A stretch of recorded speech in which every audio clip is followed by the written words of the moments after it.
அவருடைய நடத்துதலுக்கு நம்ம ஒப்பு கொடுக்கிறோம். வாரம் வாரம் நம்முடைய வாழ்க்கையில நம்முடைய வாழ்க்கைக்கு வேண்டிய நன்மைகளை அவரிடத்திலே நாம் பெற்றுக்கொள்கிறோம். விசுவாசம் எப்படி நமக்கு முக்கியமானதா இருக்கிறது, இந்த விசுவாசம் நம்முடைய வாழ்க்கையை எப்படி மாற்றுகிறது, விசுவாசிகளுக்கு தேவன் வைத்திருக்கிற ஆசீர்வாதங்கள் என்ன அப்படின்னு சொல்லி ஒரு பல வாரங்களாய் பேசிக்கொண்டு வருகிறேன். இன்னைக்கு போன வாரம் ஆபிரகாமின் ஆசீர்வாதம் எப்படிப்பட்ட ஆசீர்வாதமா இருக்கிறது என்று பார்த்தோம். ஆமென். ஞாபகம் இருக்குங்களா? ஆபிரகாமின் ஆசீர்வாதம் எப்படிப்பட்ட ஆசீர்வாதம்? நிறைய பேர் ஆபிரகாமின் ஆசீர்வாதம்னா வெறும் பொருளாதார ஆசீர்வாதத்தை குறித்தான் பெருசா நினைக்கிறாங்க. ஆமென். ஆபிரகாமின் ஆசீர்வாதம்னா என்ன? ஆபிரகாமின் ஆசீர்வாதம்னா என்ன? ஆமென். கண்மலையிலிருந்து வெட்டி எடுக்கப்பட்ட ஒரு அனுபவம், தேவனோடு இணைத்த ஒரு அனுபவம், உலகத்திலிருந்து பிரித்தெடுக்கப்பட்ட ஒரு அனுபவம், ஆண்டவர் சொல்லுகிற நடத்துதலின்படி பூரணமாய் ஒப்பு கொடுத்து வாழுகிற அனுபவம், ஆண்டவருடைய வார்த்தையின்படி நாம் நம்மை அர்ப்பணிக்கிற ஒரு அனுபவம். இதெல்லாம் தான் ஆபிரகாமின் ஆசீர்வாதம். ஆமென். ஆபிரகாமின் ஆசீர்வாதம்னா அவன் எங்க போனாலும் செல்வம் சீமானா இருந்தான், அவனுக்கு எல்லாம் அவன் நினைச்சதெல்லாம் அவனுக்கு நடந்தது, அது இல்ல. ஆமென்.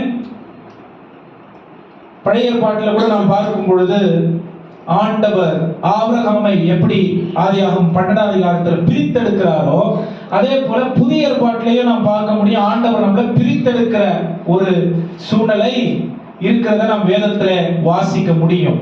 ஆமென். ஆபிரகாமின் பிரித்தெடுத்தல் சரீர பிரகாரமாக ஆண்டவர் எப்படி பூமியில ஆண்டவருக்காக வாழ வேண்டும் என்பதை காண்பிப்பதற்காக எதுவுமே இல்லாத ஒரு மனுஷனை பிரித்தெடுத்து தேவனால் அவன் தேவனுக்கு கீழ்ப்படிந்து அவரை விசுவாசித்து அவர் சொல்ற வார்த்தையை மட்டும் செய்கிறவனா இருந்ததினாலே அவனுடைய வாழ்க்கை எப்படி மாற்றப்பட்டது, எப்படி அவன் விசுவாசத்தின் தகப்பனானான், ஜாதிகளுக்கு பிதாவானான் என்கிற ஆபிரகாமுடைய வாழ்க்கையை வச்சு நாம் பார்க்க முடியும். அதே போல நீங்களும் நானும் கூட ஆண்டவருடைய வார்த்தையை கேட்டு உலகத்திலிருந்து பிரித்தெடுக்கப்பட்டவர்களாய் ரட்சிக்கப்பட்டவர்களாய் தேவனை ஏற்றுக்கொண்டு வந்துட்ட நாம் வெறும் ஆண்டவருடைய நடத்துதலின்படியே வாழ்வதற்காக மட்டும்தான் பிரித்தெடுக்கப்பட்டிருக்கிறோம், அழைக்கப்பட்டிருக்கிறோம். உலகத்தில் நாம் வாழ்ந்தாலும் உலகத்தோடு நமக்கு எந்த ஒரு ஒட்டுறவு இல்லை, எந்த தொடர்பு இல்லை. உலகத்தின் காரியங்கள் நம்முடைய வாழ்க்கையை வழிநடத்துவதற்கு நம்மை நாம் அர்ப்பணிக்க கூடாதுங்கிறதுல தெளிவுள்ளவர்களா இருக்கணும். ஆமென். ஹல்லேலூயா. ஒரு வித்தியாசத்தை உங்களுக்கு காண்பிக்கிறேன். ஆதியாகமம் 11ஆம் அதிகாரம் உலக வாழ்க்கைக்கு குறிக்கிறது. அதுல மூணு காரியம் இருக்கு. ஆதியாகமம் 12ஆம் அதிகாரத்துல ஒரு 3 காரியம் இருக்கு. அதற்கு பிறகு ஆபிரகாமின் ஆசீர்வாதங்களை உங்களுக்கு நான் சொல்லி வேகமாய் முடிக்க விரும்புகிறேன். ஹல்லேலூயா. சொல்லுங்க நல்ல சத்தமா, ஹல்லேலூயா. ஆமென். அப்ப பாருங்க, ஆதியாகமம் 11ஆம் அதிகாரத்துல ஜனங்க என்ன பண்றாங்கன்னா அவர்களுடைய திட்டங்கள், அவர்களுடைய செயல்முறைகள், அவர்களுடைய வாழ்க்கைக்கு எது சரி அப்படின்னு அவங்க நினைக்கிறாங்களோ அவங்களுடைய காரியங்களை என்ன பண்றாங்க, செய்யறாங்க. என்ன பண்றாங்க? நாம் நமக்கு ஒரு பட்டணத்தை ஏற்படுத்துவோம், பட்டணத்தை கட்டுவோம், நாம் நம்முடைய இந்த பட்டணம் உலகம் முழுவதும் பிரசித்தி பெற்றிருக்கிற பட்டணமாய் இருக்க வேண்டும், வானளாவிய அளவிற்கு இது உயர்ந்து இருக்க வேண்டும், இது நாம் செய்வோம். ஒருத்தருக்கு ஒருத்தர் ஜனங்க கிட்ட அவங்களுக்கு அவங்க பேசிக்கிட்டு அவங்க ஏற்படுத்துற ஒரு காரியம். மூணாவது ஒரு காரியம், நம்முடைய பெருமை உலகம் அறிந்து கொள்ளட்டும். என்னது? உலக மனிதர்கள் அல்லது தேவன் பொதுவாய் பேசிக்கொண்டு வந்திருந்த அந்த ரட்சிப்புக்குள்ளே இந்த நோவாவின் பேழையிலிருந்து வெளில வந்தவங்க என்ன பண்ணிட்டாங்க, மறுபடியும் அவங்களை குறித்து தான் அவங்க பெருசா யோசிக்கிறாங்களே தவிர பேரழிவில் இருந்து உலகமே அழிக்கப்பட்ட பொழுதும் நம்முடைய குடும்பமாக, அதாவது நம்முடைய தகப்பனுடைய விசுவாசத்தின் நிமித்தம் கீழ்ப்படிதலின் நிமித்தம் நாம் நம்முடைய குடும்பம் 8 பேர் மட்டும் முழு உலகம் அழிஞ்சு போச்சு, 8 பேர் மட்டும் பாதுகாக்கப்படுறாங்க. நாம் ஆண்டவருக்காக வாழ வேண்டும் என்கிற மனது இல்லாமல், ஆமென். நிறைய நேரம் பாருங்க, பேழை சபையை குறிக்கிறது, ஆமென். அதுக்குள்ள இருக்கிறது பாதுகாப்பை குறிக்கிறது, ஆமென். நோவாவினுடைய வாழ்க்கை தேவனுடைய சத்தத்துக்கு கீழ்ப்படிந்தால் தேவனுடைய நடத்துதல் எப்படிப்பட்டதா இருக்கும்? எவ்வளவு பெரிய பேரழிவு உலகம் முழுவதும் வந்தாலும் தேவனுடைய சத்தம், தேவனுடைய வார்த்தை நம்முடைய வாழ்க்கையை பாதுகாக்கிறது. அது வெளி உலகம் அதற்கு எப்படி வேணாலும் எடுத்துக்கலாம். வெளி உலகத்துக்கு அது பரிகாசமா இருக்கும், வெளி உலகத்துக்கு அது பைத்தியமா தெரியும், வெளி உலகத்துக்கு அது இந்த ஒரு ரொம்ப என்ன சொல்றது, என்னடா இவங்க இப்படி வாழ்றாங்கிற மாதிரி இருக்கும். ஆனா தேவனுக்கு கீழ்ப்படுகிறவர்களுடைய வாழ்க்கை பாதுகாக்கப்படும். அது சபைக்குள் இருந்து நடக்கப்படுகிற ஒன்றுன்னு நோவாவுடைய வாழ்க்கையை வச்சு ஆண்டவர் காட்டினார். ஆமென். காட்டினாரு. ஆண்டவர் சொன்னபடியே செஞ்சதுனால நோவா மட்டும் இல்ல, அவனுடைய குடும்பமும் பாதுகாக்கப்பட்டுருச்சு. ஒரு 6ஆம் அதிகாரத்துல இருந்து 11 ஒரு 5 அதிகாரம். ஆனா இந்த 5 அதிகாரத்துக்குள்ள ஏறக்குறைய 1000 வருஷத்துக்கிட்ட போயிருச்சு. என்ன பண்றாங்க இவங்க எல்லாம்? ஆண்டவரால மறுபடியும் பாதுகாக்கப்பட்டிருக்கிற ஜனம், அதாவது பக்கத்துல பார்த்து சொல்லுங்க, ரட்சிக்கப்பட்ட ஜனம். அவன் ரட்சிப்புனா என்ன? மீட்பு. மீட்புனா என்ன? பாதுகாப்பு. பாதுகாப்புனா என்ன? பிரித்தெடுத்தல். தேவன் இதை செய்யறாரு. இந்த ஜனமும் என்ன பண்ணுது? நமக்கு ஒரு பட்டணத்தை, கண்ணு உலகத்து மேல போயிருச்சு.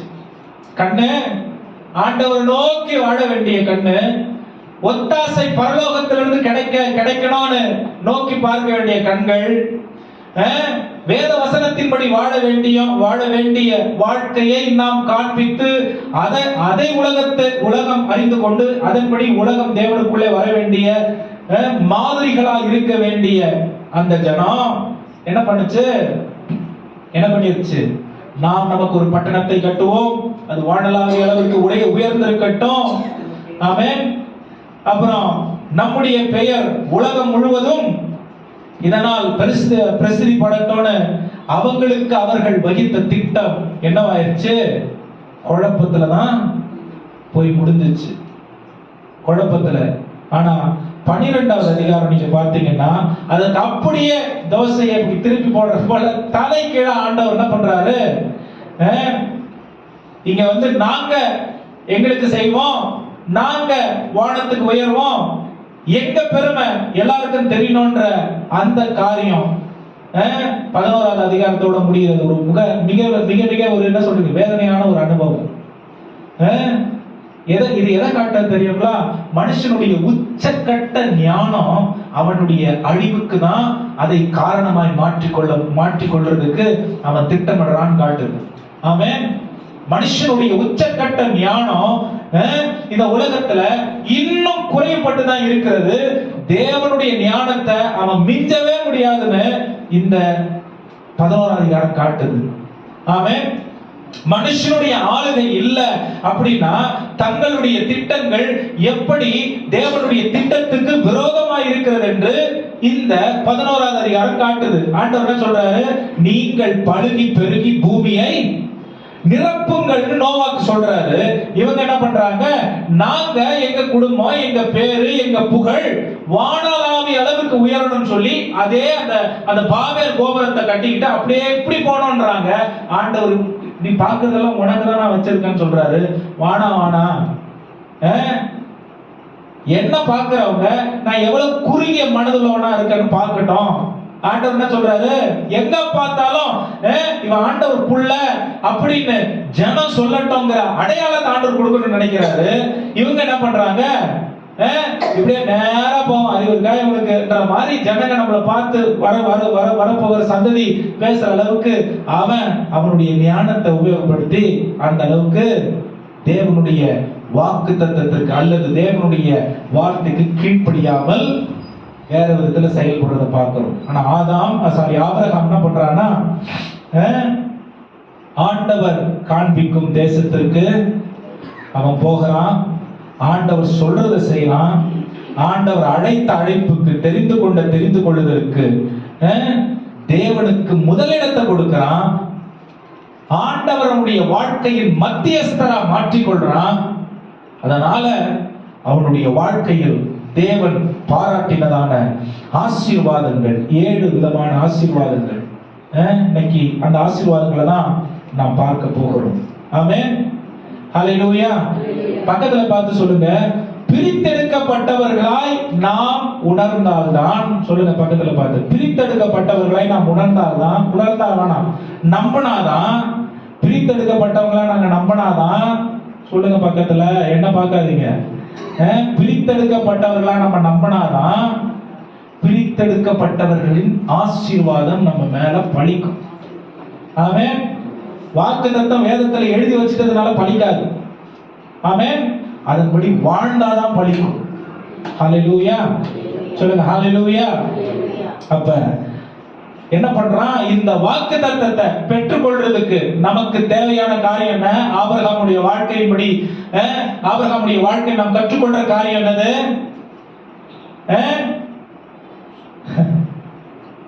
ஆண்டவரை வாழ்க்கையின் மத்தியஸ்தராய் மாற்றிவிட வேண்டும். ஆமென். உலகத்துல நம்ம வாழறோம், உலக நடுவுல இருக்கு, உலக தேவைகள் நம்ம கண்ணுக்கு முன்னாடி பெருசா இருக்கு, அதை சுத்தி சுத்தி சுத்தி ஓடிக்கிட்டு இருக்கோம். நின்னு பார்க்கும்போது 70 வயசு ஆயிடுது. ஆமென். நின்னு பார்க்கும்போது எவ்வளவு வயசு ஆயிடுது? 70 வயசு ஆயிடுது. ஐயோ, நான் என்னதான் 70 வருஷமா என்ன பண்ண, அந்த மாதிரி அந்த எண்ணத்துக்கு வர்றதுக்குள்ள சரீரத்துல பலன் இல்லாம போயிருது. சிந்திக்கிற திறன் பூரணமா உச்சகட்டத்துல இல்லாம போயிருது. அப்புறம் ஆண்டவர்கிட்ட திரும்பி பிறகு எப்ப ஆசீர்வாதங்களை பெற்றுக்கொள்றது? ஆமென். பிரித்தெடுக்கப்பட்ட வாழ்க்கை ஆண்டவரை மத்தியஸ்தரா வச்சு அவர் காண்பிக்கும் வழியில் நடந்து, அவர் சொல்லுகிற வார்த்தைக்கு கீழ்ப்படிந்து, அவர் காட்டுகிறதான வழியில நாம் வாழ ஒப்பு கொடுக்கும் பொழுது அவர் வைத்திருக்கிற ஆசீர்வாதங்களை நாம் சுதந்தரித்துக் கொள்ள முடியும். ஹல்லேலூயா. சொல்லுங்க ஹல்லேலூயா. தெரியாத ஒருத்தவங்க மேல நான் என் சொத்தை எழுதி வச்சிட மாட்டேன். ஆமென். தெரியாத ஒருத்தவங்க மேல என் சொத்தை எழுதி வைக்க மாட்டோம். ஏன் எழுதி வைக்க மாட்டோம்? ஏன் எழுதி வைக்க மாட்டோம்? அவங்களுக்கு எனக்கும் சம்பந்தம் இல்லை. ஆமென். ரோட்ல டெய்லி இந்த ரோட்ல யாரும் நடந்து போறாங்கன்னு வைங்களேன், அவங்கள பாக்குறதுனால அவங்களை எனக்கு தெரியும்னு என் சொத்தை நான் என்ன பண்ண மாட்டேன்? எழுதி வச்சிட மாட்டேன். என் வீட்டு பக்கத்து வீட்டுல ஒரு ஆள் இருக்கிறாரு அப்படின்றதுனால 40 வருஷமா இந்த வீட்டுல தாங்க இருக்காங்க, எனக்கு ரொம்ப தெரிஞ்சவங்க அப்படின்னு என் சொத்தை என்ன பண்ண மாட்டேன்? எழுதி வைக்கும். ஒரு உறவு தேவை. ஆண்டவர் அததான் அவருடைய குமாரனை அனுப்பி கல்வாரி சிலுவையிலே நமக்காக ஏற்படுத்தின ஒரு உறவு. ஆமென். அந்த ஆசீர்வாதங்களை நான் எப்படி சுதந்தரித்துக் கொள்ள முடியும்னா, ஆமென், அவருடைய நடக்கையின்படி அல்லது நடத்துதலின்படி நான் என்னை ஒப்பு கொடுத்து வாழ்கிற அந்த முறைமையை வைத்துதான். ஆமென். உலகத்தில் நான் பிரித்தெடுக்கப்பட்டவன் என்று நான் நம்பல அப்படின்னா, பிரித்தெடுக்கப்பட்டவனுடைய வாழ்க்கை எப்படி இருக்கும்னு எனக்கு தெரியாது. ஆமென். பிரித்தெடுக்கப்பட்டவனுடைய வாழ்க்கை எப்படி இருக்கும்னு எனக்கே தெரியலனா, வெளியில இருக்கிறவன் எப்படி என்ன பார்த்து நான் பிரித்தெடுக்கப்பட்டவன் தெரிஞ்சுப்பான்? முடியாது இல்லைங்களா? ஆபிரகாம ஆண்டவர் பிரித்தெடுத்து என்ன சொல்றாரு? நான் காண்பிக்கும் முதல் வார்த்தை என்ன தெரியுமா? தமிழ்ல அப்படியே கடகடன் போயிருது. ஆங்கிலத்துல ஐ வில் நானே நான் காண்பிக்கும், நான் சொல்லுகிற, நான் ஆசீர்வதிக்கிற, அந்த மாதிரி வார்த்தைகளாய் வருகிறது. முதல்ல ஆண்டவர் சொல்றாரு 12ஆம் அதிகாரம் 1ஆம் வசனம், இந்த 7 ஆசீர்வாதங்கள் ஆபிரகாமுக்கு சொல்ற. சிலர்லாம் சொல்றாங்க அது ஆபிரகாமுக்கு பழைய ஏற்பாட்டு ஆசீர்வாதம், அது உலகத்துக்கான ஆசீர்வாதம். சிலர் என்ன சொல்றாங்கன்னா அது தாவீதோட அப்புறம் சாலமோனோட முடிஞ்சு போயிடுச்சு, இயேசு கிறிஸ்து வந்த உடனே எல்லாம் மாறிடுச்சு. ஒரு வசனத்தை வாசிக்கலாம். கலாத்தியர் 3ஆம் அதிகாரம் 14-16 வசனங்கள். கலாத்தியர் 3ஆம் அதிகாரம் 14-16 வசனங்கள் வாசிக்கலாம். இது எப்படி நமக்கு சுதந்திரமா இருக்கிறது, அதனால எப்படி நாம் தேவன் சொல்லுகிற வார்த்தையின்படியே வாழ வேண்டும் என்று. கலாத்தியர் 3ஆம் அதிகாரம் 14-16 வசனங்கள். ஆபிரகாமுக்கு உண்டான ஆசீர்வாதம் கிறிஸ்து இயேசுவினால் புறஜாதிகளுக்கு வரும்படியாகவும் ஆவியை குறித்து சொல்லப்பட்ட வாக்குத்தத்தத்தை நாம் விசுவாசத்தினாலே பெரும்படியாகவும் இப்படி ஆயிற்று. சகோதரரே, 16 ஆபிரகாமுக்கும் அவனுடைய சந்ததிக்கும் வாக்குத்தத்தங்கள் பண்ணப்பட்டன. சந்ததிகளுக்கு என்று அநேகரை குறித்து சொல்லாமல் உன் சந்ததிக்கு என்று ஒருவரை குறித்து சொல்லி இருக்கிறார். அந்த சந்ததி கிறிஸ்துவே. ஹல்லேலூயா. இயேசு கிறிஸ்துவை சொந்த இரட்சகராய் நாம் ஏற்றுக்கொண்டதின் மூலம், இயேசு கிறிஸ்து நம்முடைய நமக்காக ஜீவனை கொடுத்ததின் மூலம் ஆபிரகாமின் ஆசீர்வாதத்தின் எல்லா காரியங்களும் நமக்கு சுதந்திரமாய் மாறி இருக்கிறது. ஹல்லேலூயா. சொல்லுங்க, ஆபிரகாமின் ஆசீர்வாதத்திற்கு நாம் சுதந்திரவாளிகள். ஏன்? ஆவியிலே நாம் கிறிஸ்துவோடு இணைந்திருக்கிறவர்களாய் இருக்கிறதினாலே. ஆமென். எப்படி நம்ம ஆவிக்குரியவர்கள், எப்படி யாரையும் நம்ம மாம்சத்துல காண்றதில்லைன்னு நான் 2 கொரிந்தியர் 5:16-17 நான் நிறைய பேசிட்டேன். ஆமென். உங்களுக்கு தெரியாத சத்தியமே கிடையாது. உண்மையா அவ்வளவு பிரசங்கங்களை நாம் கேட்டிருக்கிறோம். ஆனா ஏன் வேலை செய்யல? ஏன் அந்த ஆசீர்வாதங்கள், அந்த பிரசங்கங்கள் நம்ம வாழ்க்கையில வேலை செய்யல? ஆமென். விசுவாசத்தை செயல்படுத்துகிற விதத்துல நாம் செயல்படுத்த வேண்டிய தேவை இருக்கிறது. நீங்க விசுவாசமா இல்ல அப்படின்னு நான் சொல்றது இல்லை, உங்களை நியாயம் தீர்க்க வேலை இல்லை. ஆனால் உங்களுடைய விசுவாசம் தேவன் மெச்சிக்கொள்ளுகிற விசுவாசமாய், ஆபிரகாமுடைய விசுவாசத்தை தேவன் கண்டார். அது தேவனுடைய பார்வைக்கு அது எப்படி இருந்தது? நீதியாய் இருந்தது, நீதியாய் எண்ணப்பட்டது. நம்முடைய விசுவாசம் தேவனுடைய பார்வைக்கு நீதியாய் எண்ணப்பட்டால் நாம் இந்த ஆபிரகாமின் ஆசீர்வாதத்தின் சுதந்திரவாளிகளாய் இருப்போம். ஹல்லேலூயா. சரி, 7 வார்த்தையை பேசலாம், சீக்கிரம் முடிச்சிடலாம். வாசிங்க. 1வது வசனம் என்ன சொல்லுது? 12வது அதிகாரம் 1வது வசனம், ஆண்டவர் ஆபிரகாமை நோக்கி, கர்த்தர் ஆபிரகாமை நோக்கி, நீ உன் தேசத்தையும் உன் இனத்தையும் உன் தகப்பனுடைய வீட்டையும் விட்டு புறப்பட்டு நான் உனக்கு காண்பிக்கும் தேசத்துக்கு போ. முதலாவது வார்த்தை ஆண்டவர் சொல்றது, நான் காண்பிக்கும் தேசத்திற்கு. ஆண்டவர் காண்பிக்கிற தேசம் எது? இஸ்ரவேல் தேசமா? நம்ம எல்லாம் இங்க இருந்து ஒரு பாஸ்போர்ட் வாங்கி போய் செட்டில் ஆயிடலாமா? அவன் அங்க இஸ்ரவேல் தேசத்துல எல்லாருமே ராணுவத்தால பயிற்சி பெற்றவங்க. போனா சுட்டு தள்ளிடுவாங்க. அவன் என்ன சொல்றாரு ஆண்டவர் இங்க? என்ன சொல்றாரு? தேவனுடைய, அதாவது ஆபிரகாமுக்கு தேவன் கொடுத்த இந்த வார்த்தை என்ன தெரியுமா? உன்னுடைய பழைய வாழ்க்கையை விட்டுட்டு நான் காண்பிக்கும் புதிய வாழ்க்கைக்குள்ளே பிரவேசி. ஆமென். உன்னுடைய பழைய பழக்க வழக்கங்களை விட்டுட்டு, ஜென்ம சுபாவங்களை விட்டுட்டு, உலகத்தில் கற்றுக்கொண்ட எல்லா காரியங்களையும் விட்டுட்டு, உன்னுடைய உலகத்தில் அல்லது மாம்சத்தில் ஊறி போய் இருக்கிறதான காரியங்களை விட்டுட்டு, நான் உனக்கு கொடுத்திருக்கிற அந்த ரட்சிப்பின் வாழ்க்கைக்குள்ளே உன்னுடைய வாழ்க்கையை இணைத்துக்கொள். ஆமென். அதுதான் புதிய ஒரு வாழ்க்கை, புது சிருஷ்டிக்கு அடையாளம். ஒருவன் கிறிஸ்துவுக்குள் இருந்தால் அவன் இந்த புது சிருஷ்டியை தான் ஆபிரகாமுக்கு ஆண்டவர் என்ன சொல்றது? நான் காண்பிக்கும் இடத்துக்கு போன்னு சொல்றார். ஆமென். புதிய சிருஷ்டியாய் தேவன் நம்மை மாற்றுவதற்காக தான் ஆண்டவர் பிரித்தெடுத்திருக்கிறார். எல்லாரும் சொல்லுங்க, நான் பிரித்தெடுக்கப்பட்டவன். ஆமென். எல்லாரும் சொல்லுங்க, வாய்க்கிறது நான் நீங்க அறிக்கை செய்யுங்களேன். நீங்க அறிக்கை செய்யறது உங்களுக்கு படிக்கோங்க. மரணமும் ஜீவனும் நாவின் அதிகாரத்தில் ஆண்டவர் வச்சிருக்காரு. நீங்க அறிக்கை செய்யறது உங்களுக்கு படிக்கும். ஒருத்தர் பிசினஸ் ஆரம்பிச்சாராம். பிசினஸ் ஆரம்பிச்சு ஒரு 15 பிசினஸ் செஞ்சிருப்பார்.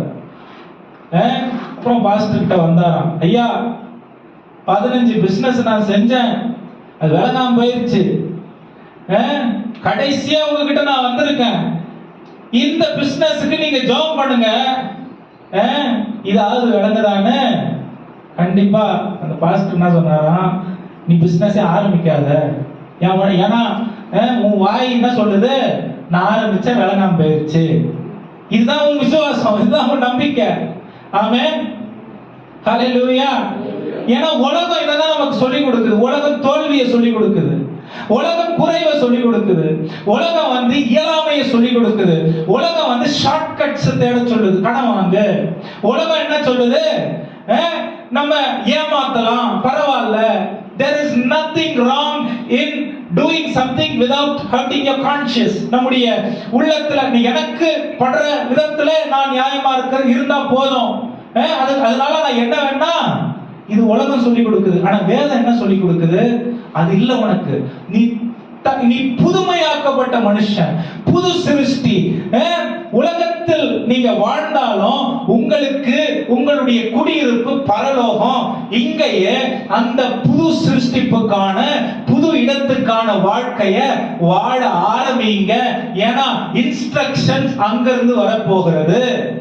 ஏன்னா கிறிஸ்துவுக்குள்ள இந்த காரியத்தை தான் அவர் செய்திருக்கிறார். ஆபிரகாம், அவனுடைய தேசம், அவனுடைய இனம், அவனுடைய தகப்பன் வீட்டார் எல்லாம் தேவனை அறியாமல் வாழ்ந்து வந்த ஜனம், இனம், சந்ததி, ஜாதியா இருந்தது. ஆனா ஆபிரகாம் என்ன சொல்றாரு? நீ தனியா வாப்பா, நீ தனியா வா. 75 வயசு, தனியா வா. நான் உனக்கு காண்பிக்கிறத நீ செய். ஹல்லேலூயா. நல்ல சத்தமா சொல்லுங்க, ஹல்லேலூயா. கர்த்தருக்குள் இருக்கிற ஆசீர்வாதமான வாழ்க்கை எதுல அடங்கி இருக்குன்னா, அவர் சொல்றத கேட்கறதுல தான் அடங்கி இருக்கு. ஆமென். இத்தனை வருஷமா கிறிஸ்தவங்களா இருக்கேன், என்ன மாறிடுச்சு? ஆமென். இத்தனை வருஷமா கிறிஸ்தவர்களா இருக்குமே, அவர் சொல்றபடி அப்படியே கேட்டு வாழ்ந்திருக்குமா? ஆமென். கேட்டு வாழ்ந்து பாருங்க, எல்லாம் மாறும். ஆமென். நான் என் கையின் வேலையால ஒண்ணும் மாற போறது இல்ல. ஆமென். அவர் ஏற்கனவே ஏற்படுத்தி வைத்திருக்கிற ஆசீர்வாதமான வார்த்தையை கீழ்ப்படிதலின் மூலம், அர்ப்பணிப்பின் மூலம் நான் ஒப்பு கொடுத்தால் அவர் என்னை அவருடைய விருப்பத்தின்படி நடத்த என்ன நான் அர்ப்பணிச்சேன்னா, நானும் என் குடும்பமும் என்னுடைய சந்ததியும் மாறும். ஹல்லேலூயா. அததான் இங்க சொல்றாரு. என்ன சொல்றாரு? நான் காண்பிக்கும் தேசத்துக்கு. ஹல்லேலூயா. அவர் காண்பிக்கும் தேசம் எப்படிப்பட்டதா இருந்தது? எப்படிப்பட்டதா இருந்தது? பாலும் தேனும் ஓடுகிற, அது வருங்காலத்துல, அதாவது குறைவில்லாத ஒரு வாழ்க்கை. குறைவில்லைன்னா நம்ம கஷ்டப்பட மாட்டோம்னு வேதம் சொல்லி கொடுக்கல. குறைவில்லைன்னா எல்லாத்திலையும் நானும் கூட இருப்பேன், அதை சொல்லி கொடுக்கிறாரு. குறைவில்லை அப்படின்னா நான் உன்னை வழி நடத்துவேன், நான் உன்னை ஏற்றுவேன், தாங்குவேன், தப்ப வைப்பேன், பாதுகாப்பேன், ஆசீர்வதிப்பேன், சுகத்தை கொடுப்பேன். நானே கூட இருந்து உனக்கு வேண்டிய எல்லா காரியத்தையும் உன்னை விட சீரும் சிறப்புமா அதை நானே உனக்கு செய்வேங்க இருக்குதா. ஆண்டவர் என்ன பண்றாரு? நீ தனியா கஷ்டப்படாத. ஆமென். நான் சொல்றத நீ செய், நான் காண்பிக்கிற காரியங்கள்ல நீ ஈடுபடு. உன் வாழ்க்கை என்னுடைய விருப்பத்தின்படி இருந்தால் பார்க்கிறவங்க எல்லாம் ஆச்சரியப்படுகிற அளவுக்கு உன்னுடைய வாழ்க்கை மேன்மை உள்ளதா இருக்கும்னு இங்க ஆபிரகாமுக்கு சொல்றத நமக்கு ஆசீர்வாதமா தேவன் என்ன பண்றாரு? கொடுக்கிறாரு. காலம் இனி செல்லாது. ஆமென். நான் நோவா மாதிரி பிரசங்கம் பண்ணிட்டே இருக்கேன் ரொம்ப வருஷமா. ஹல்லேலூயா. நம்ம கேட்கிற மாதிரி தெரியல. நிறைய பேர் சொந்த பாபேல் மைண்ட் செட்ல போயிட்டு இருக்கோம். என் பேரை பெருமைப்படுத்துவேன், உலகமெங்கும் நான் யாரும் தெரியும். ஆமென். இந்த மைண்ட் செட்ல போயிட்டு இருக்கு. ஆண்டவர் என்ன சொல்றாரு? ஸ்டாப், நிறுத்தி, நான் காண்பிக்கும் தேசத்துக்கு. அப்படின்னா என்ன? எல்லாத்தையும் அழிச்சிரு. பழசெல்லாம் குறைவு இருக்கா அழிச்சிரு, பாவம் இருக்கா அழிச்சிரு, பலவீனம் இருக்கா அழிச்சிரு, போராட்டம் இருக்கா அழிச்சிரு, கடன் இருக்கா அழிச்சிரு. அதெல்லாம் நீ நம்பாத. ஏன்னா நான் இனிமே உன் கூட இருந்து உன் வாழ்க்கைய நடத்த போகிற விதத்தை நீ பார்க்க விசுவாச கண்களை திறந்து வச்சுக்கன்னு சொல்றாரு. ஹல்லேலூயா. நான் உன் கூட இருந்து உனக்கு செய்ய போகிற காரியத்தை விசுவாச கண்களை திறந்து வச்சு, மனதையும் இதயத்தையும் திறந்து வச்சு, அதாவது எதிர்பார்ப்போட வாழு. ஏன்னா புதிய சிருஷ்டிப்பின் ஆசீர்வாதம் எப்படிப்பட்டதா இருக்கும்னு உலகம் உங்களை பார்த்து தான் தெரிஞ்சுக்க போகுது. ஹல்லேலூயா. உலகம் உங்களை பார்த்து தான் தெரிஞ்சுக்க போகுது. ஆமென், ஹalleluya. அப்படிப்பட்ட ஒரு ஆசீர்வாதத்தை இது பேசும்போதே டேக் ஆஃப் அப்படியே ஆகுது. ஏன்னா தேவனுடைய வார்த்தை என்னைக்குமே பொய் சொல்றது இல்லை. ஹalleluya, பொய் சொல்றது இல்லை. அப்ப என்ன சொல்றாரு? நான் காண்பிக்கும் தேசத்துக்கு போ. நமக்கு தேவன் வைத்திருக்கிற தேசம் எது? தேவன் வைத்திருக்கிற தேசம் எது?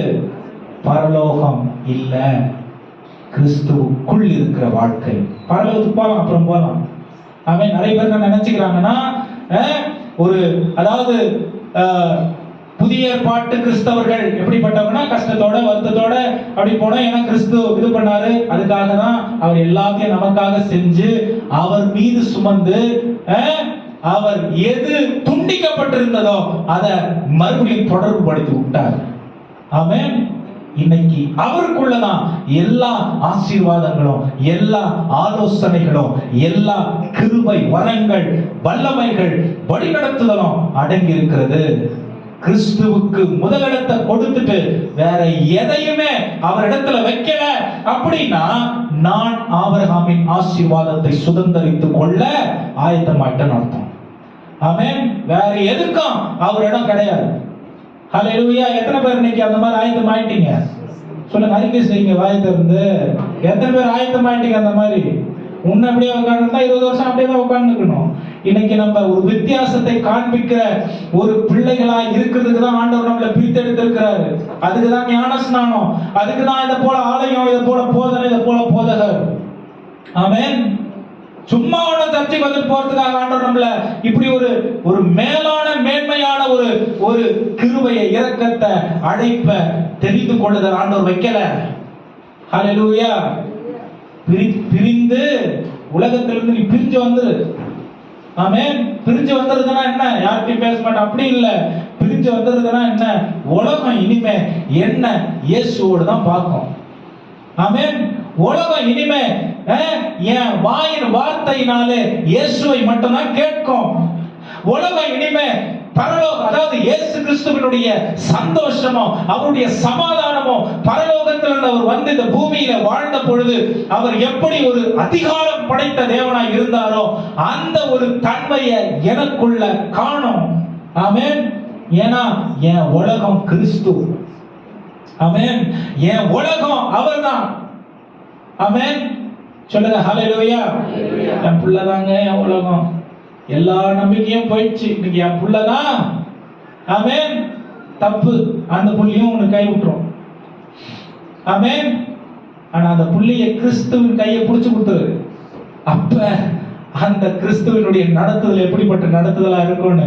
ஏன்னா அதுக்காக தாங்க நம்மள கஸ்டோடியன்ஸா வச்சிருக்காரு. கஸ்டோடியன்ஸ்னா என்ன? பாதுகாவலர்களாக. அதுக்காக தான் நம்மள வச்சிருக்காரு. நம்முடைய பிள்ளைகளை, நம்முடைய சந்ததிய கிறிஸ்துவுக்கு, கிறிஸ்துவின் மாதிரியாய் நம்முடைய வாழ்க்கையிலே காண்பித்து அதை வெளிப்படுத்துவதற்காக தான் நமக்கு ஒரு குடும்பம்னு தேவன் ஏற்படுத்தி இருக்காரு. காசு பணம் சம்பாதிக்கிறதெல்லாம் இல்லை, அதெல்லாம் ஏற்கனவே நமக்கு சுதந்திரம். அது ரொம்ப கஷ்டப்பட வேண்டியதெல்லாம் இல்ல, அது நம்முடைய சுதந்திரம் தேவன் கொடுத்திருக்காரு.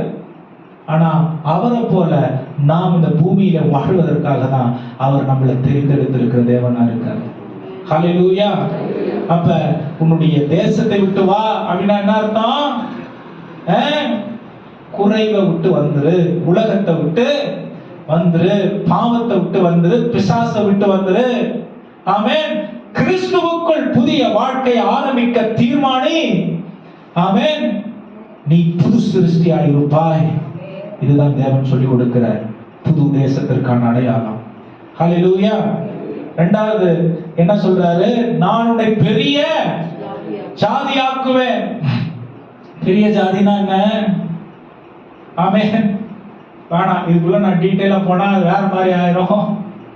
பெரிய ஜாதினா என்ன தெரியுங்களா?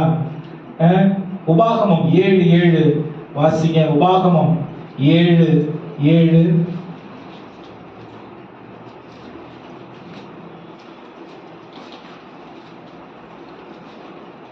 சகல ஜனங்களிலும் நீங்கள் திரட்சியான ஜனம் என்று கர்த்தர் உங்கள் பேரில் அன்பு வைத்து உங்களை தெரிந்து கொள்ளவில்லை. நீங்கள் சகல ஜனங்களிலும் கொஞ்சமாய் இருந்தீர்கள்.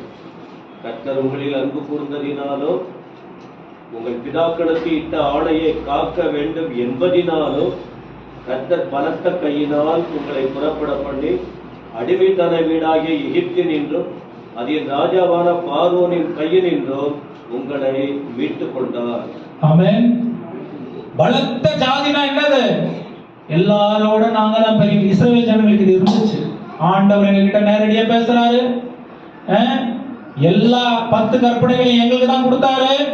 நாங்க தான் இந்த உலகத்துல எல்லாரை விட ஆண்டவர் சொல்றாரு, அப்பா ஒண்ணு இல்லாத ஒருத்தவனை கூட்டின்னு வந்தேன். ஆமென். வறண்டு போய் காய்ந்து போய் இருந்தவனை கூட்டிட்டு வந்து என்னுடைய அன்பின் நிமித்தம். ஆமென். யோசிச்சு பாருங்க, நம்முடைய நிலைமைக்கு கொஞ்சம் முன்னாடி யோசிச்சு பாருங்க, நம்முடைய நிலைமை எப்படி இருந்துச்சு. ஆபிரகாம் அதை தான் சொல்றாரு. 75 வயசு, அவருடைய மனைவிக்கு 65 வயசு, அந்த அம்மா கர்ப்பம் செத்து போச்சு. இந்த ஆளு வயசானவர் ஆயிட்டாரு. ஆனா அத போல ஒரு காய்ந்து போயிருந்த நிலைமையில இருந்து உன்னை நான் கூட்டிட்டு வந்தேன். உன்னுடைய ஆரம்பத்தை மறக்காத, எளிமையான, ஒண்ணுமே இல்லாது உலகம் அவனை பார்த்துச்சுன்னா இவங்க கிட்ட என்ன வரப்போகுது, அந்த மாதிரி ஒரு நிலைமையில இருந்து கூட்டிட்டு வந்து அவன் மீது நான் வைத்த அன்பின் நிமித்தம் திரட்சியாய் அவனை என்ன பண்ணியிருந்தேன், ஆசீர்வாதத்தை சொல்லி ஆண்டவர் சொல்றாரு. அப்ப பெரிய ஜாதினா என்னது? பெரிய ஜாதினா என்னது? ஒண்ணு இல்லாதவனா இருந்ததுல இருந்து அவனை அழைத்து அவனை செழிப்பாக்கி அவனை பொட்டன்ஷியலா மாத்தி ஃபர்டைலா மாத்தி, ஆமென், அவனுக்கு ஒரு மகனை 90 வயசுல கொடுத்து, ஆமென், அவனுக்கு 99 வயசுல அவனுக்கு ஒரு மகனை கொடுத்து, ஆமென், அதன் நிமித்தம் உன் சந்ததி உலகம் முழுவதும் பரவி இருக்கும்படிக்கு நான் அதை செய்தேன் அப்படின்னு ஆண்டவர் சொல்றாரு. அப்படின்னா என்னது? அவருடைய வாக்கு தத்தத்தை அவர் மறக்காத தேவனா இருக்கார். ஹல்லேலூயா. அவருடைய வாக்கு தத்தத்தை, அப்ப நான் உன்னை பெரிய ஜாதி ஆக்குவேன்னா எல்லாரோட பெருசா நான் மாத்துவேன் இல்ல, உலகத்தில் யார் பெரியவர் என்று காண்பிப்பதற்கு உன்னை நான் ஆயத்தப்படுத்துவேன்னு ஆண்டவர் சொல்றார். முதல்ல நான் சொன்னேன், கிறிஸ்துவுக்குள் இருக்கிற புது வாழ்க்கை நம்மை புது சிருஷ்டிப்பாய் மாற்றுகிறது. இரண்டாவது, பெரிய ஜாதினா உலகத்தை படைத்தவருக்கு நீங்களும் நானும் அடையாளமாய் மாறுகிறோம். அந்த அடையாளத்தை வைத்துதான் இந்த உலகத்தில் நீங்களும் நானும் வாழ்வதற்கு தகுதி உள்ளவர்களாய் இருக்கிறோம்னு, அதற்காக தான் அவர் பிரித்தெடுத்தாருன்னு இந்த வசனம் நமக்கு சொல்லி கொடுக்கிறது. ஹல்லேலூயா. நீங்க பெரிய ஆட்களா உங்களை மாத்துனது நீங்க நினைக்காதீங்க. அவனுடைய ஆரம்பத்தை பார்த்தீங்கன்னா அவன் விசுவாசம் அவனை பெரிய ஜாதியாய் மாற்றினது. ஹல்லேலூயா. உங்களை ஆண்டவர் பெரிய ஆளா மாத்தணுமா? விசுவாச வீரர்களாய் இருங்க. ஆமென். விசுவாசத்தை எப்படி வளர்த்துக்கிறது? விசுவாசத்தை எப்படி வளர்த்துக்கிறது? கிறிஸ்துவை முதன்மையாய் வைத்து, கிறிஸ்துவினுடைய போதனைகளை முதன்மையாய் வைத்து, கிறிஸ்து விரும்புகிற அந்த வாழ்க்கையை முதன்மையாய் வைத்து, பூமியில் உலகத்தின் காரியங்கள் உலகத்தார் மத்தியில் அவரை பிரசித்திப்படுத்தி அல்லது பிரஸ்தாபப்படுத்தி வாழ்கிறதுனாலே நாம் என்னவாக்கப்படுகிறோம்? பெரிய ஜாதி ஆக்கப்படுகிறோம். ஹல்லேலூயா. நான் ஆபிரகாமுடைய சந்ததி அப்படின்றதுல பெருமை இல்லை. ஆமென். பரலோக தேவனுடைய குடும்பத்தில் நான் ஒருவன் என்கிறது தான் என்னுடைய அடையாளம். ஆனா இந்த பரலோக தேவனுடைய குடும்பத்திலிருந்து முதற் பேரானவராய் வந்த இயேசு கிறிஸ்து எப்படி இருந்தாராம்? தாழ்மையின் ரூபம் எடுத்து, ஆமென், அடிமையின் கோலம் எடுத்து, உங்களை போல என்ன போல பாடுபட்டு மரணபரியந்தம் தம்மை தாழ்த்தினபடியினாலே தேவன் அவரை எல்லாருக்கும் மேலாக என்ன பண்ணாரு? உயர்த்தினார். சிங்காசனத்தில் அவருடைய வலது பாரசத்திலே அமர்த்தினார். ஆமென். இதே ஆசீர்வாதம் நமக்கும் உண்டு. ஆமென். ஆனா கிறிஸ்துவை அப்படியே நாம் ஷேடோ பண்ணும் பொழுது, ஷேடோ பண்றதுன்னா என்ன? ஷேடோயிங்னா ஒரு வேலை தெரியலன்னு வைங்களேன், நீங்க வேலை தெரிகிறவங்க கூடவே இருங்க, ஒரு மாசம் இருங்க, வேலைய கத்துக்குவீங்க. அந்த மாதிரி இந்த வாழ்க்கை புது சிருஷ்டிப்பாய் மாற்றப்பட்ட எனக்கு இந்த வாழ்க்கை எப்படி வாழணும்னு தெரியல. அதை ஆரம்பித்த கிறிஸ்து பின்னாடியே போனா அவர் கத்து கொடுத்துருவார். ஆமென். இதுதான் அவர் நமக்கு வைத்திருக்கிற எளிமையான வழி. ஹல்லேலூயா. நிறைய பேர் கிறிஸ்துவுக்கு முன்னாடி போய் கிறிஸ்துவை ஃபாலோ பண்ண சொல்றாங்க. ஆண்டவரே இது இப்படி இருக்கு, அது அப்படி இருக்கு, இந்த திட்டம் எனக்கு இருக்கு, அந்த திட்டம் எனக்கு இருக்கு, இதெல்லாம் நான் செய்வேன், அதெல்லாம் நான் செய்வேன், நீங்க அப்படியே கொஞ்சம் ஃபாலோ பண்ணி வந்து எல்லாம் சரி, நான் இப்படி பண்ணி போயிடுவேன், நீங்க எல்லாம் சரி பண்ணிட்டு வாங்க. ஆமென். ஹல்லேலூயா. எவ்வளவு முன்னாடி ஓடினாலும் எத்தனை வருஷம் எடுத்தாலும் மறுபடியும் பின்னாடி வந்து கிறிஸ்துவுக்கு பின்னாடி நின்று அவர்கிட்ட கத்துக்கிற வரைக்கும் நம்ம புது சிருஷ்டியா இருக்க முடியாது. வருஷங்கள் வீணாயிரும். ஆமென். புரியாம நிறைய காரியத்தை செஞ்சு நிறைய தோல்விகள் வந்துடும், விரக்தி வந்துடும், மன அழுத்தங்கள் வந்துடும். ஏன்னா கிறிஸ்து நடத்தாத ஒரு வாழ்க்கை அது. ஆமென். மறுபடியும் பின்னாடி இருப்பா, நீங்க என்ன நடத்துங்க, நீங்க காட்டுங்க, நான் பின்னாடி வரேன். இது என்னங்க கஷ்டம்? ரொம்ப சிம்பிளா தான் அவர் சொல்றாரு. வருத்தப்பட்டு பானம் சுமக்கிற 11:28 எல்லாரும் என்னத்துல வாருங்கள், நான் உங்களுக்கு. ஆமென். மனுஷன் முதல் அவருடைய வாழ்க்கையை பார்த்தது என்ன? மனுஷன் 6வது நாள் ஆண்டவர் உண்டாக்குறாரு. எல்லாத்தையும் உண்டாக்கிட்டு 6வது நாள் அவனை உண்டாக்குறாரு. உண்டாக்கின உடனே அவனுடைய வாழ்க்கையில ஆண்டவர் அவன் பார்த்தது என்ன? 7வது நாள் தேவன் கர்த்தர் ஓய்ந்திருந்தார். ஆமென். அந்த ஓய்ந்திருந்த நாளை பரிசுத்தப்படுத்தினார். இந்த மனுஷன் ஓய்ந்திருக்கும்படிக்கு எதற்கு ஏற்படுத்தினான்னா, முதல்ல படைச்ச 6 காரியங்களை பார்க்கிறதுக்கு இல்ல, 6 நாட்கள் படைச்சதை பார்க்கிறதுக்கு இல்ல, ஓய்ந்திருந்து தேவனை பார்க்கிறதுக்காக தான் அவன் படைக்கப்பட்டான். ஆமென். அதுக்கப்புறம் முதல் நாள், 2வது நாள், 3வது நாள் அவங்க உள்ள வச்ச பிறகு மற்ற காரியங்களை பாருங்க. மனுஷன் அன்னைக்கு ஆதாம் ஆண்டவர் படைக்கும் பொழுது எப்படி படைச்சிருக்காரு? முதல்ல நீ என்ன பாரு, நீ எதுவுமே பண்ணாத, போய் இங்க ஆடை வைக்காத, மாடை வைக்காத, பேரை வைக்காத, எதுவும் பண்ணாத. 6 நாள் முடிஞ்ச உடனே 7வது நாள் அவனுக்கு ஆண்டவர் என்ன வச்சாரு? ஓய்ந்திருந்தார். அந்த நாள் ஆண்டவர் பரிசுத்தப்படுத்தினார். ஆமென். முதல்ல நீ என்ன பாரு, அப்புறம் உன் வேலையை பாரு. ஆமென். நான் உனக்கு கற்றுக் கொடுக்கிறேன், என்கிட்ட கத்துக்கிட்டு அப்புறம் உலகத்தில் காணப்படுகிற உன்னுடைய தேவைகளை நீ என்னிடத்தில் கற்றுக்கொண்டு அதை செயல்பட ஆரம்பியே. என்னிடத்திலிருந்து கற்றுக்கொண்ட இன்னைக்கு ரிவர்ஸ்ல போயிட்டதுனால ரெஸ்ட் இல்லாம தெரிஞ்சுக்கிட்டு இருக்கான். அதனாலதான் வருத்தமோ பாரமோ தன்னுடைய வாழ்க்கையில ஏராளமா மாறிடுச்சு. ஆண்டவர் போய் சொல்றது இல்ல, வருத்தப்பட்டு பாரம் சுமக்கிற எல்லாரும் என்னிடத்துல வாருங்கள், நான் உனக்கு. முதல்ல பாரு, நீ முதல்ல எதை பார்த்தியா அதை ஃபர்ஸ்ட் செய். அப்புறம் 6 நாளுக்கான காரியத்தை செய்யலாம். ஹல்லேலூயா. முதல்ல 6 நாளுக்கான காரியத்தை செஞ்சுட்டு என்ன நான் உனக்கு வச்சிருக்கிற இளைப்பாறுதலை எழுந்து போயிட்டு உட்கார்ந்து இருக்க. அதனாலதான் தூங்கும் போது கூட தூக்கம் சரியா வரமாட்டது. ஆமென். ஹல்லேலூயா. அன்னைக்கு தூங்க வச்சு ஒரு நன்மை அவனுக்கு செஞ்சாரு. ஆமென். அதை விட்டுட்டு இவன் இப்படி ரிவர்ஸ்ல போக ஆரம்பிச்சதுனால தூங்க வச்சு பெற்ற நன்மைய அல்லது தேவன் கொடுத்த அந்த இளைப்பாறுதலை முற்றிலுமா ஏற்றுக்கொள்றதுக்கு வழி புரிஞ்சுக்கிட்டே இல்ல. ஆமென். அதான் தூக்கம் இல்லாம தெரியுற மாதிரி இருக்கு. எவ்வளவு ஞானி ஆண்டவர் எவ்வளவு ஞானியா இருக்கணும். ஆமென். ஹல்லேலூயா. அதான் சொல்றார், எல்லாத்தையும் நான் உனக்கு கொடுக்கிறேன், எல்லாத்தையும் நான் உனக்கு கொடுக்கிறேன். முதல் என்னிடத்துல இளைப்பாறுதல் என்னன்னு கத்துக்க. ஆமென். என்னிடத்துல நம்முடைய வாழ்க்கை ஆரம்பி. இங்க புதிய ஏற்பாட்டுல என்ன சொல்றாரு? கிறிஸ்துவுக்குள் இருந்தால் புது சிருஷ்டியா இருக்கிறோம். அங்க புது சிருஷ்டிக்கு என்ன சொல்றாரு? புதுசா ஃப்ரெஷ்ஷா ஆதாம் ஆண்டவர் உண்டாக்குறாரு. என்ன சொல்றாரு? நீ என்ன பாரு, இளைப்பாறுதலை பாரு.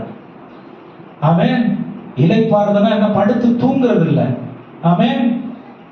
நான் எப்படிப்பட்டவன்னு பாரு, உன்னை நான் எப்படி உண்டாக்கி இருக்கிறேன்னு பாரு, நன்றி உள்ளவனா பாரு. இந்த படைப்புகள் எல்லாம் உனக்காக தான் நான் செஞ்சு வச்சிருக்கேங்கிறத புரிந்து கொண்டு பாரு. ஆமென். உன்னுடைய வாழ்க்கைய இவைகளை விட, என்னுடைய படைத்த எல்லா காரியங்களை விட மேன்மையானதா மாற்றுவங்கிறத பாரு அப்படிங்கிறதுக்காக தான் அந்த இளைப்பாறுகிற நாள் ஆண்டவர் வச்சிருக்கு. அதனாலதான் சண்டே சர்வீஸ் ரொம்ப முக்கியம். அதுக்காக தான் இப்படி போதகர்கள் ஆண்டவர் வச்சு ஞாயிற்றுக்கிழமை தோறும் நான் யாருன்னு பாருன்றத காட்டுறதுக்காக தான் ஆண்டவர் நம்மளை இங்க கொண்டு வந்து சேர்த்து ஆசீர்வாதங்கள் எப்படி பெற்றுக்கொள்றதுன்னு நமக்கு காட்டுறதுக்கு. இதெல்லாம் என் சப்ஜெக்ட்லயே இல்லை. ஆமென்.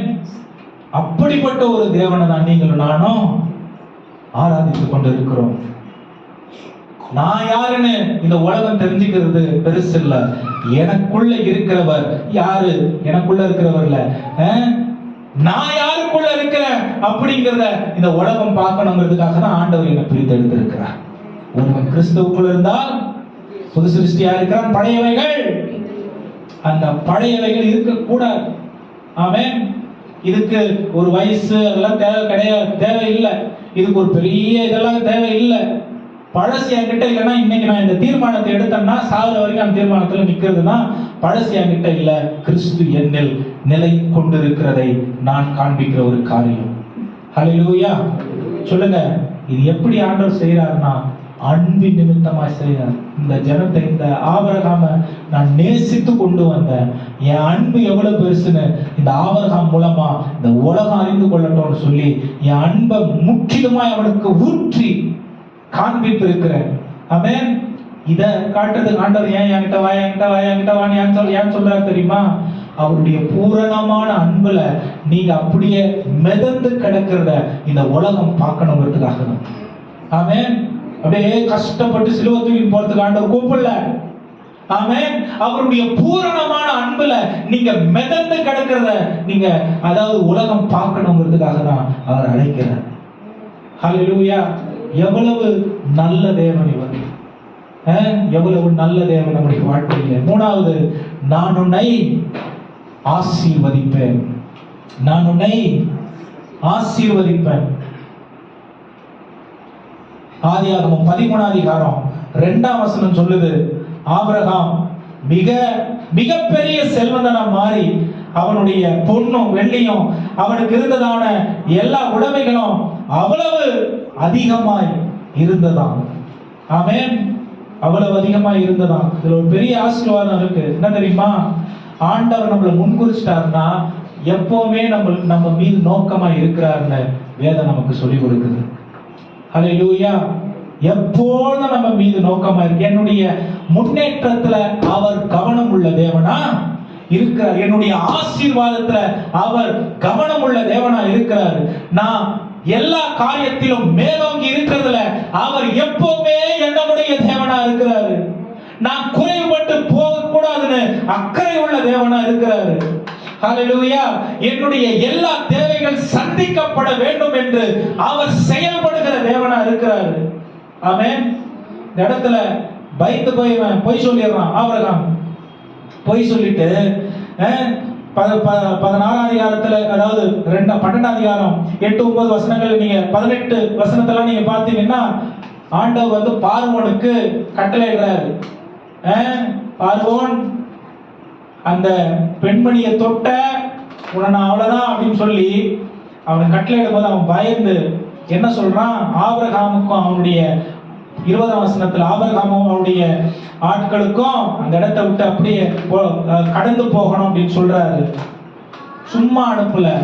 அவனுக்கு கொடுத்த எல்லா செல்வங்களும் எல்லா காரியத்தையும் எடுத்துட்டு போயிரு அப்படின்றான். அப்படிதான் ஆபிரகாம் வந்து பெரிய செல்வந்தனா மாறுறான். ஆமென். ஆண்டவர் யாருக்கும் கடன்காரர் இல்ல. ஒருவேளை உங்களிடத்துல குறைகள் காணப்படுதுன்னா ஆண்டவருக்கு கொடுக்க வேண்டிய இடத்துல, ஆண்டவருக்கு கொடுக்க வேண்டிய நேரத்துல, ஆண்டவருக்கு கொடுக்க வேண்டிய காரியங்கள்ல நீங்க குறைவுள்ளவர்களா புரிதல் இல்லாம இருக்கிறீங்க.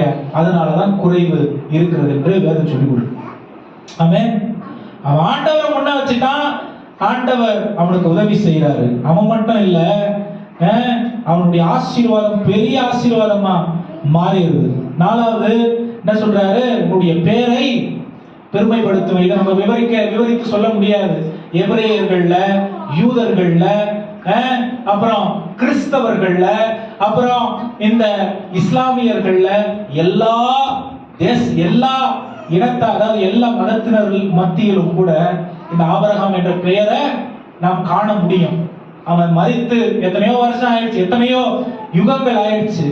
ஆனா என்ன, அவன் பேர் மட்டும் மாறல. யாரெல்லாம் ஆபிரகாம் பேசுறாங்களோ அந்த ஆபிரகாமுடைய ஆசீர்வாதத்தை இன்னைக்கு நினைச்சு பார்க்கிறதுக்கு ஒரு காரியம். ஆண்டவருடைய வாக்கு தத்துவம் மறக்க மாட்டாருங்கிறதுக்கு இது ஒரு உதாரணம். ஐந்தாவதாக பாருங்க, நான் உன்னை ஆசீர்வதிக்கிறவர்களை ஆசீர்வதிப்பேன். ஆமென், ஹல்லேலூயா. நான் வேகமா சொல்லிட்டு போறேன். எகிப்துல பஞ்சம் வந்துச்சு. இந்த ஆபிரகாம் அதாவது பஞ்சம், உலகம் முழுவதும் பஞ்சம். எகிப்துக்கு ஆபிரகாம் போறான். அப்படிதான் சாரால அந்த பார்வோன் எடுத்துக்கொள்றான். ஆண்டவர் சொன்ன வார்த்தைய அந்த பார்வோன் கீழ்ப்படிஞ்சதுனால இந்த பார்வோனை ஆண்டவர் எப்படி ஆசீர்வதிக்கிறார் தெரியுமா? மறுபடியும் ஒரு பஞ்சம் வரும் பொழுது யோசேப்பு ஆண்டவர் அனுப்புறார். யோசேப்பு அனுப்பி உலகம் முழுவதுக்கும் ஆகாரத்தை கொடுக்கிறதுக்கு இந்த எகிப்து தான் ஒரு ஆகார களஞ்சியமா மாறியது. ஆமென். ஆண்டவர் வாக்கு தத்தது உன்னை அன்னைக்கு ஆபிரகாம இவன் எல்லாத்தையும் கொடுத்து ஆசீர்வதிச்சான். ஆபிரகாமின் சந்ததியால் இந்த எகிப்தில் பின்னாடி வந்த பார்வோனுடைய சந்ததியில இருக்கிறவர்களுக்கு ஆசீர்வாதத்தை தேவன் திருப்பி கொடுக்கிறார். ஹல்லேலூயா. எபிரேய பெண்மணிகள், யாத்திராகமம் 1ஆம் அதிகாரத்துல வாசிக்கிறோம். எபிரேய பெண்மணிகள் ஆண் குழந்தைகளை பாதுகாத்தாங்க. என்ன பண்றாங்க? ஆண் குழந்தைகள் 20ஆம் வசனத்தை வாசி. ரொம்ப அழகான ஒரு வசனம் அது. யாத்திராகமம் 1ஆம் அதிகாரம் 20ஆம் வசனம். எபிரேய பெண்மணிகளை ஆண்டவர் மறக்கல அப்படின்னு வேதம் சொல்லி கொடுக்குது. ஆமென். நீங்க ஆசீர்வாதம் உள்ளவர்களாய் இருந்தால், மற்றவர்களை ஆசீர்வதிக்க நீங்க ஒப்பு கொடுத்தீங்கன்னா, இல்ல நீங்க தேவனை வெளிப்படுத்துகிற விதத்துல வெளிப்படுத்தீங்கன்னா, உங்களால அநேகர் ஆசீர்வதிக்கப்படுவார்கள். வாசிங்க 20ஆம் வசனம். இது நிமித்தம் தேவன் மருத்துவச்சிகளுக்கு நன்மை செய்தார்.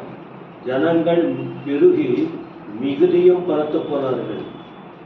மருத்துவச்சிகள் தேவனுக்கு பயந்ததினால் அவருடைய குடும்பங்கள் தழைக்கும்படி செய்தார். ஆமென். இந்த பெண்மணிகள் கர்த்தருக்கு பயந்ததனால என்ன பண்ணாங்க? அவங்க குடும்பங்கள் தழைக்க செய்தார். ஹல்லேலூயா. ஆண்டவர் அந்த குடும்பங்களை ஆசீர்வதிச்சாரு. அதுல மட்டும் அப்படியும் விட்டுறல. என்ன பண்றாரு?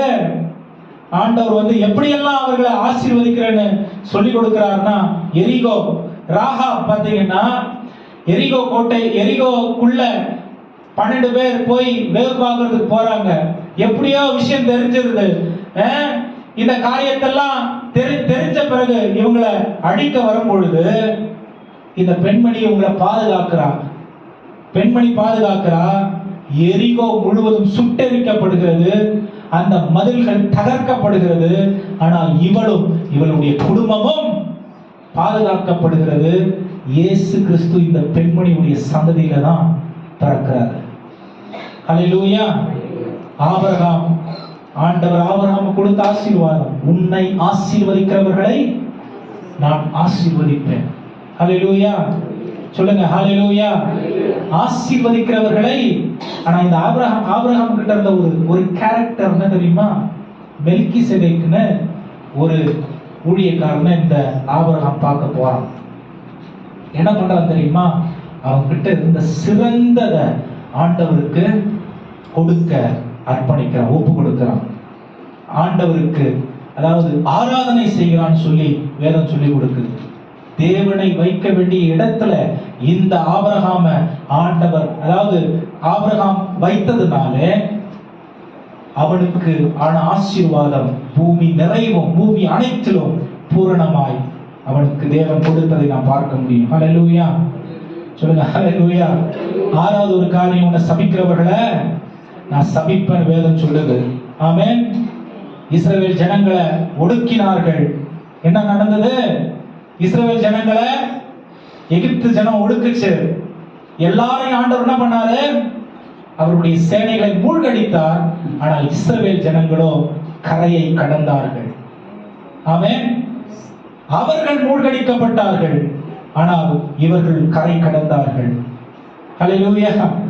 சொல்லுங்க. கிரேக்கர்கள், ரோமர்கள், பாபிலோனியர்கள், அசரியர்கள், ஜெர்மானியர்கள்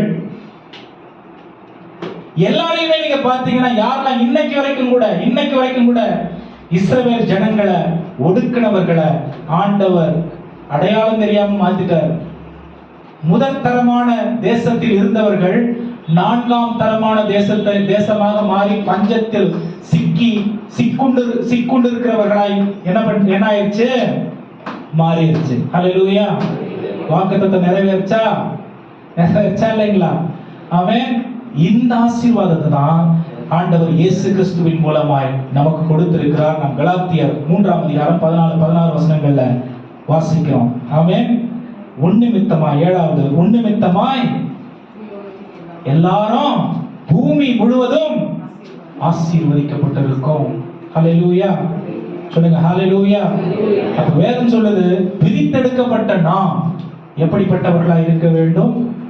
ஆபிரகாமின் பிரித்தெடுத்தலை நம்முடைய வாழ்க்கையில் காண்பிக்க வேண்டும். கிறிஸ்து எப்படி ஆசீர்வாதங்களை நமக்கு சுதந்தரித்து மீட்டெடுத்து கொடுத்தாரோ, அதே போல கிறிஸ்துவுக்குள் புது சிருஷ்டியா இருக்கிற நாம் இந்த உலகத்தின் ஆசீர்வாதங்களுக்கு வெளிச்சமாய் இருக்க வேண்டும். ஹல்லேலூயா. இனி காலம் செல்லாது. நம்ம என்ன சொல்றதுங்க, உட்கார்ந்து கேட்கிற நிலைமையில ஆண்டவர் வைக்கல. அநேக போதனைகள் நம்ம காதுகளில் விழுந்துருச்சு. ஆமென். உலகத்திற்கு நீங்க நான் கிறிஸ்துவை வெளிப்படுத்தி வாழ வேண்டிய இடத்துல ஆண்டவர் வச்சிட்டாரு. ஆமென். பக்கத்துல பார்த்து சொல்லுங்க, இதை நம்ம விசுவாசிக்கணும். ஆமென். இதை வெளிப்படுத்தணும். சொல்லுங்க. ஆமென். அது மட்டும் இல்ல, உலகம் காண்கிற அளவுக்கு கிறிஸ்து கொடுத்திருக்கிற வாழ்க்கை எப்படிப்பட்ட வாழ்க்கைன்னு நாம் வாழ வேண்டும். ஹல்லேலூயா. கிறிஸ்து எப்படிப்பட்ட வாழ்க்கை கொடுத்தாரு? நம்ம வாசிச்சோம்.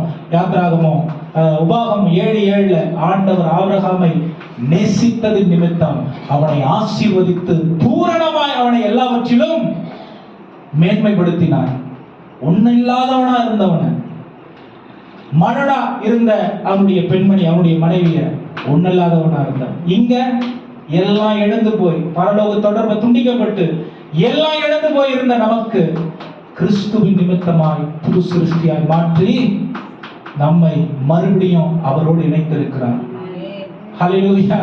3:16 சொல்லுது. அங்க தேவனுடைய அன்பின் மூலம் உபாகம் 7:7, இங்க 3:16 யோவான் என்ன சொல்லுது? யோவான் 3:16 சொல்லுது, தேவன் தம்முடைய ஒரே பேரான குமாரனை விசுவாசிக்கிறவனும் அவன் கெட்டு போகாமல் நித்திய ஜீவனை அடையும்படிக்கு அவரை தந்தருளி அவன் இவ்விதமாய் நம் மீது அன்பு கூர்ந்திருக்கிறார்.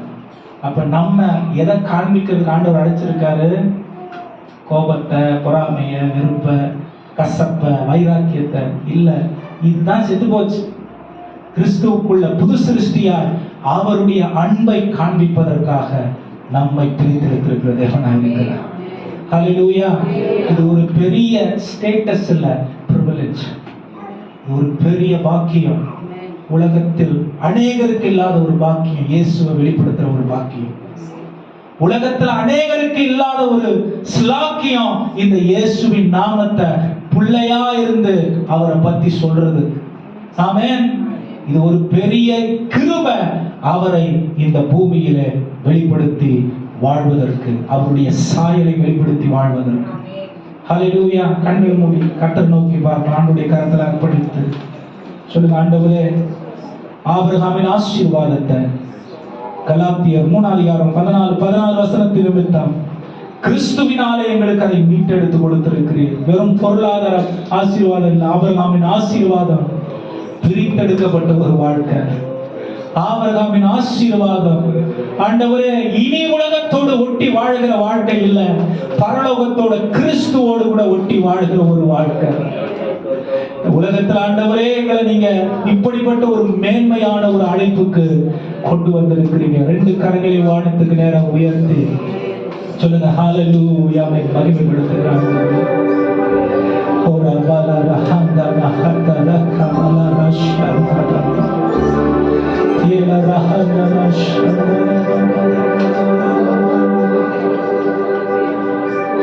என் இயேசுவே உம்மை சொந்தமாக கொண்டதென் பாக்கியமே, இதை விடவும் பெரிதான மேன்மை வேறொன்றும் இல்லையே. சொல்லுங்க, இது ஒரு பாக்கியம். என் இயேசுவே உம்மை சொந்தமாக கொண்டதென் பாக்கியமே, இதை விடவும் பெரிதான மேன்மை வேறொன்றும் இல்லையே. பாதைகள் சறுக்கின வேளையில் பதறாத கரம் நீட்டி தாங்கி, பாதைகள் சறுக்கின வேளையில் எல்லாம் எழுந்து நிற்போம். ஆண்டவருக்கு கனம் செலுத்துகிற விதத்தில் எல்லாம் நீக்கி நீ என்னை பாடி மகிழ செய்தி, பாரம் எல்லாம் நீக்கி நீ என்னை பாடி மகிழ செய். கரங்களை உயர்த்தி சொல்லுங்க, என் இயேசுவே உம்மை சொந்தமாக கொண்டதின் பாக்கியமே, இதை விடவும் பெரிதான மேன்மை வேறொன்றும் இல்லை. சொல்லுங்க, என் இயேசுவே, என் இயேசுவே கொண்டதென் பாக்கியமே, இதை விடவும் பெரிதான மேன்மை வேறொன்றும் இல்லையே. நல்ல வாய்களை திறந்து தேவனை ஸ்தோத்திரிக்கலாம். பிரியமானவர்களே, இயேசுவை சொந்தமாக கொண்டிருப்பது பெரிய பாக்கியம். அவர் காட்டும் வழியில் நடப்பதும், அவர் சொல்லும் வார்த்தையை கேட்பதும், அவரை இந்த உலகத்தில் காண்பிப்பதும் ஒரு பெரிய பாக்கியம். இது ஒரு அரசாங்க உத்தரவு மாதிரி. இந்த உலகத்துல வேற யாருக்கும் அவரை அறியாதவர்கள் காண்பிக்க முடியாது. நம்ம காண்பிப்பதற்கு ஒரு பெரிய வழியை, ஒரு கிருபையை, இரக்கத்தை நமக்கு காண்பித்திருக்கிறார், பாராட்டி இருக்கிறார். Thank you Jesus. ஸ்தோத்திரிக்கிறோம். துதிக்க நமக்கு எல்லாம் ஏறெடுக்கிறாங்க. ஒவ்வொரு நாள் உம்மை போல மாற எங்களுக்கு வேண்டிய வேத வசனத்திலிருந்து பரிசுத்த ஆவியானவர் மூலம் நீர் கற்றுக் கொடுத்துக் கொண்டிருக்கிற உடைய வார்த்தைகளுக்காக நாங்கள் நன்றி செலுத்துகிறோம். ஒன்றுமில்லப்பா, அந்த ஒன்றுமில்லை. எல்லா கரங்களை தட்டி தேவனை இந்த காலையிலே